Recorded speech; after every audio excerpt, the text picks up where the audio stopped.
In this video, I will discuss how to send disappearing messages on WhatsApp. So about disappearing messages, you can turn on the chat information to turn on the disappearing messages. So you can just click onto their name right here and you should be able to find the default message timer. So with this, you can set all new messages to disappear by default in privacy settings. So you need to turn this off right here. Now, to use this, you just need to actually head over and set messages to disappear either after 24 hours, 7 days, 9 days, or how many minutes you want. So after that, you can just send messages as usual, and then after the set timer right here, they will actually disappear after that.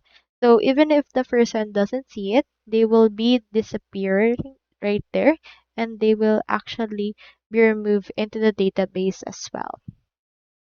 So that's all there is today, and I hope this video actually helped you out.